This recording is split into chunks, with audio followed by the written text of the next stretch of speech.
You're listening to the audio production of Sensible Shoes, a story about the spiritual journey by Sharon Garlough Brown, published by InterVarsity Press and read by Aaron Bennett.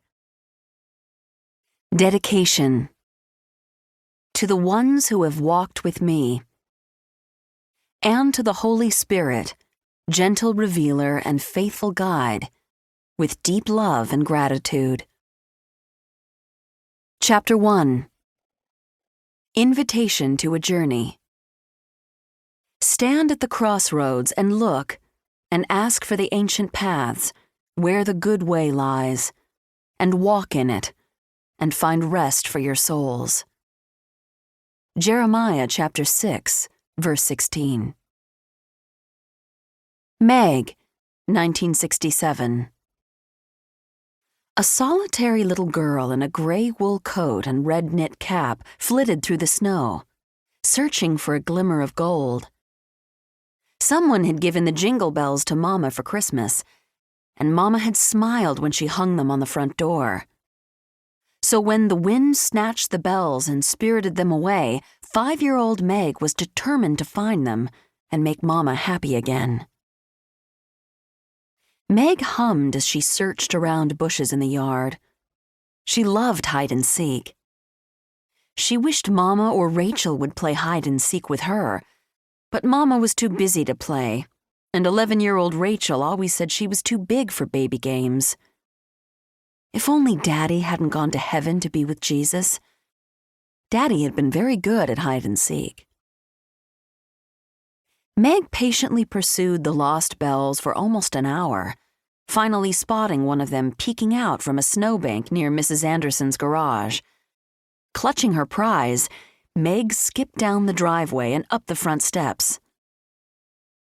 Mama was standing at the door, scowling and scolding. "Margaret Fowler! Didn't you hear me calling for you?" "Mama, I found them!" Meg beamed as she offered her gift. Mama stripped off Meg's hat, revealing thick blonde curls. "How many times do I have to tell you? Take your boots off outside. I don't want snow messing up this floor." Meg left her boots on the porch and danced inside, jingling the bells. "Look, Mama, I found your bells." Mama frowned as she shut the door. "What bells?" Meg Crane stepped across the threshold of her childhood home in Kingsbury, Michigan, the jingling of her keys echoing in the foyer.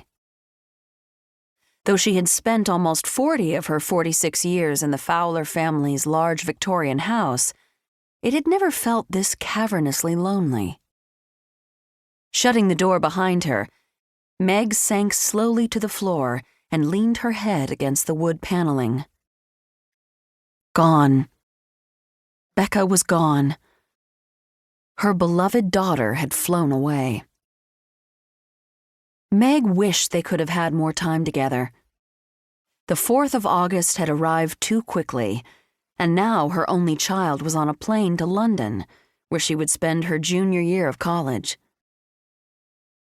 Becca's lively presence at home had kept Meg happily preoccupied.